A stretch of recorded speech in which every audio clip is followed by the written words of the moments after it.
एक ऐसा डिजास्टर जिसे आज भोपाल 40 साल बाद भी नहीं भुला पाया।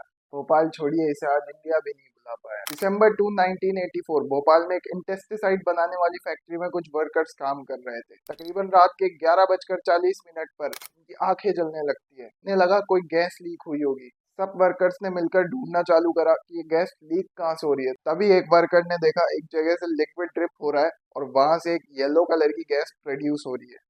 उन्हें लगा इतनी बड़ी फैक्ट्री है, ऐसे छोटे मोटे लीक्स होते रहते हैं, पहले हम टी ब्रेक लेते हैं, फिर बाद में आके देखते हैं। लेकिन तकरीबन रात के 12 बजे वर्कर्स को ये रियलाइज होता है कि स्मेल काफी ज्यादा बढ़ चुकी है। अब इन्हें सांस लेने में भी दिक्कत हो रही है। ये गैस उस रात पूरे भोपाल में फैल चुकी थी और अगली सुबह भोपाल में मानो लाशों का ढेर लग गया हो। इंसानों से लेकर जानवरों तक ये काफी नुकसान पहुंचाती है। तकरीबन 3,900 लोग मारे जाते हैं इस इंसिडेंट में और इसे दुनिया का सबसे खतरनाक इंडस्ट्रियल डिजास्टर माना जाता है।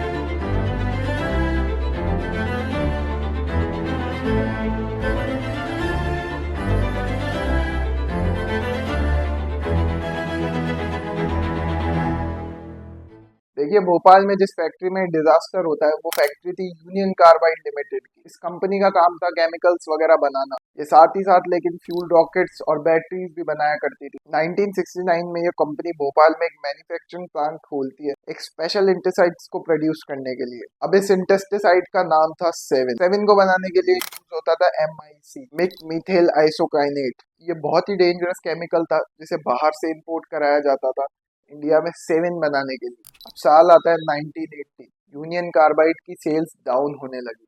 ये कंपनी अपना प्रॉफिट लूज करने लगी।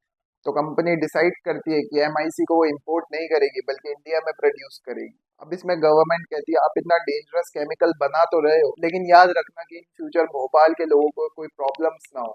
लेकिन गवर्नमेंट के साफ ऑर्डर्स के बाद भी सेफ्टी स्टैंडर्ड्स को इग्नोर किया जाता है। पर सरकार की तरफ से भी यहाँ पर कोई लीगल एक्शन नहीं लिया जाता सेफ्टी को लेकर। अब जैसा कि मैंने आपको बताया था कि यूनियन कार्बाइड की सेल्स काफी डाउन होने लगी थी, ये अपना प्रॉफिट लूज करने लगी थी क्योंकि कंपटीशन में कई और कंपनीज उभर कर आने लगी थी जिनका प्राइस इनसे कम था। इन चीजों के चलते यूनियन कार्बाइड को सेवन की प्राइस भी कम करनी पड़ी और प्राइस कम करने की होड़ में ये काफी कॉस्ट कटिंग भी करते हैं, जैसे अनक्वालिफाइड वर्कर्स।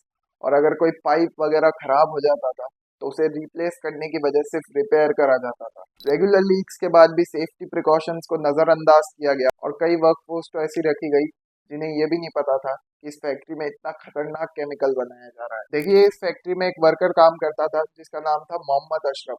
गैस लीक की वजह से इनकी डेथ हो जाती है और इस बात से इनके फ्रेंड राजकुमार केशवानी, जो कि एक जर्नलिस्ट है, वो काफी नाराज होते हैं और ये इस पर रिसर्च करना चालू कर देते हैं। तकरीबन 10 महीने की रिसर्च करने के बाद एक रिपोर्ट तैयार करते हैं। इस रिपोर्ट की हेडलाइन थी बचाइए हुजूर, इस शहर को बचाइए। अपनी रिपोर्ट्स में केशवानी कहते हैं ये जो यूनियन कार्बाइड की फैक्ट्री है, यहाँ पर बहुत ही डेंजरस डिजास्टर हो सकता है जिससे भोपाल के लोगों को काफी नुकसान होगा और उन्हें इस बात की भनक भी नहीं है। केशवानी को इतनी नॉलेज नहीं थी केमिकल्स वगैरह के बारे में, लेकिन एक आर्टिकल पढ़ते वक्त इन्हें पता चलता है जो केमिकल वर्ल्ड वॉर 2 में यूज हुआ था, फेसिजीन नाम का, उसे इस फैक्ट्री में बनाया जा रहा है जो कि बहुत डेंजरस है। इन रिपोर्ट्स को एक कोर्ट, पुलिस स्टेशन, हर जगह भेजते हैं लेकिन इनकी कोई नहीं सुनता। शायद केशवानी इस डिजास्टर को पहले से ही प्रेडिक्ट कर चुके थे। थोड़ा गहराई से समझते हैं इस फैक्ट्री में एक्चुअली में चल क्या रहा था। इस फैक्ट्री में 3 टैंक्स फिट करे गए थे जिसमें 2 में MIC स्टोर करी जाती थी और एक टैंक इमरजेंसी यूज के लिए एम्प्टी रखा जाता था और उन टैंक्स को भी 60% से ज्यादा फिल नहीं किया जाता था। लेकिन उस रात 2 दिसंबर 1984 इन तीनों टैंक्स को MIC से भरा जाता है, वो भी इनकी कैपेसिटी से ज्यादा, सिर्फ पैसे बचाने के लिए। दूसरी चीज, जो सेफ्टी इंडिकेटर्स टैंक्स पर लगे रहते हैं वो भी उस रात को काम नहीं कर रहे थे ठीक से। तीसरी चीज, टैंक्स का टेम्परेचर अगर हाई हो जाता है तो उन पर एक अलार्म लगाया गया था, लेकिन इन 3 सालों से ये अलार्म भी स्विच ऑफ पड़ा था।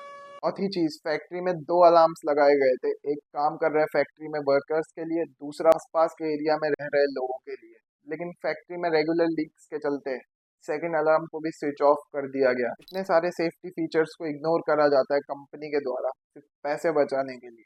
2 दिसंबर 1984 भोपाल के लोगों के लिए एक आम रात थी।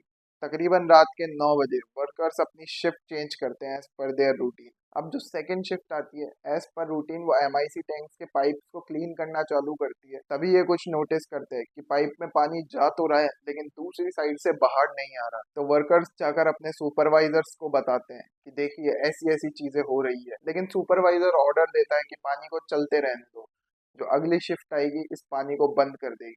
आमतौर पर पानी के पाइप पर एक स्लिप बाइंड नाम की चीज लगती है जो पानी को टैंक्स के अंदर जाने से रोकती है, लेकिन इन पाइप्स पर वो स्लिप बाइंड कभी लगा ही नहीं गई। तकरीबन रात के 10 बजे पानी टैंक नंबर E610 में एंटर होना शुरू हो जाता है। देखिए एमआईसी प्लस वाटर जब रिएक्ट करते हैं तो एक बहुत हार्मफुल गैस प्रोड्यूस करते हैं क्लाउड्स की फॉर्म में। तो ये गैस क्लाउड्स की फॉर्म में बाहर आना शुरू हो जाती है। अब जो वर्कर्स थे वो काफी अनक्वालिफाइड थे, उन्हें जानकारी नहीं थी इस गैस लीक को लेकर, तो ये इसे इग्नोर कर देते हैं। अब जब वर्कर्स वापस लौट कर आते हैं तो उन्हें काफी अजीब सा लगता है। ये जाकर चेक करते हैं, जो एमआईसी से भरी टैंक्स होती है उनका प्रेशर बहुत हाई शो कर रहा होता है और काफी तेजी से इंक्रीज भी हो रहा होता है। तकरीबन 1 बजे जो 3 टैंक होते हैं उनमें से एक टैंक यानी टैंक नंबर E610 बहुत तेजी से ब्लास्ट होता है और सारा लिक्विड गैस की फॉर्म में बाहर आना शुरू हो जाता है। वर्कर्स को पता चल चुका था कि सिचुएशन काफी खराब हो चुकी है। इस टाइम तक भोपाल के कई इलाकों में गैस फैलना चालू कर देती है। लोग खांसते हैं, हल्ला मच जाता है, कई लोग अपने घरों से बाहर निकलते हैं जिसकी वजह से गैस और अंदर आ जाती है। कुछ लोग नींद में ही मारे जाते हैं, कई बीमार लोगों को हॉस्पिटल ले जाया जाता है, लेकिन डॉक्टर्स को पता ही नहीं होता कि ये कौन सी बीमारी है, इसे कैसे ट्रीट किया जाए। कुछ डॉक्टर्स ऑक्सीजन देते हैं पेशेंट्स को क्योंकि उन्हें सांस लेने में दिक्कत हो रही, लेकिन ज़्यादा ऑक्सीजन और बुरी तरह से रिएक्ट करता है और इस वजह से कई पेशेंट्स की मौत हो जाती है। अगले दिन सुबह इंसानों से लेकर जानवरों तक भारी तादाद में डेथ्स देखने को मिली। इसके बाद यूनियन कार्बाइड की टेक्निकल टीम इंडिया पहुंचती है और जो बची कुची एमआईसी होती है उसे कम डेंजरस गैस में कन्वर्ट करती है। कंपनी के सीईओ एक प्रेस कॉन्फ्रेंस करते हैं और सारा इंजाम अपने ऊपर ले लेते हैं और अगले ही दिन इन्हें अरेस्ट भी कर लिया जाता है। ईयर 1985 में एक एक्ट पास किया जाता है जिसे इंडियन गवर्नमेंट को परमिशन मिल जाती है भोपाल के लोगों को रिप्रेजेंट करने के लिए कोर्ट में। तो इंडियन गवर्नमेंट और यूनियन कार्बाइड दोनों मिलकर इन्फॉर्मेशन कलेक्ट करना चालू कर देती है और दोनों ही रिपोर्ट्स में बताती है कि ये एमआईसी प्लस वाटर के रिएक्शन से इतना बड़ा एक्सीडेंट देखने को मिला। लेकिन इंडियन गवर्नमेंट इसमें साफ यूनियन कार्बाइड पर इल्जाम लगाती है कि इनकी तरफ से अनक्वालिफाइड वर्कर्स रखे गए और सेफ्टी स्टैंडर्ड्स को भी इग्नोर किया गया। वही यूनियन कार्बाइड का कहना था कि इंडियन गवर्नमेंट ने हमें सेफ्टी स्टैंडर्ड्स में चेंजेस करने से मना कर दिया था। लेकिन बाद में जाकर ये कोर्ट केस खत्म हो जाता है जब यूनियन कार्बाइड डिसाइड करता है 470 मिलियन पे करेगा वो इंडियन गवर्नमेंट को, यानी उस टाइम के 800 करोड़ रुपए। लेकिन फेब 1989 सतीश धवन जो इसरो के चेयरमैन थे वो प्रोटेस्ट करना चालू करते हैं और नतीजा ये केस दोबारा रीओपन हो जाता है सुप्रीम कोर्ट के अंदर। और भी कई केसेस पे केसेस करे गए, लेकिन ओवरऑल मैं आपको सिचुएशन बता दूं, वॉरेन एंडरसन और यूनियन कार्बाइड को क्रिमिनल डिक्लेयर कर दिया था कोर्ट ने और जो इंडियंस अक्यूज होते हैं वो फाइन पे करते रहते हैं। लेकिन वॉरेन एंडरसन एक बार भी अपीयर नहीं करते हैं कोर्ट में क्योंकि उनकी डेथ हो जाती है नेचुरल कॉजेज से 2014 में। लेकिन यूनियन कार्बाइड पे आज भी ये केस चल रहा है और आज भी भोपाल के लोग जस्टिस की मांग कर रहे हैं।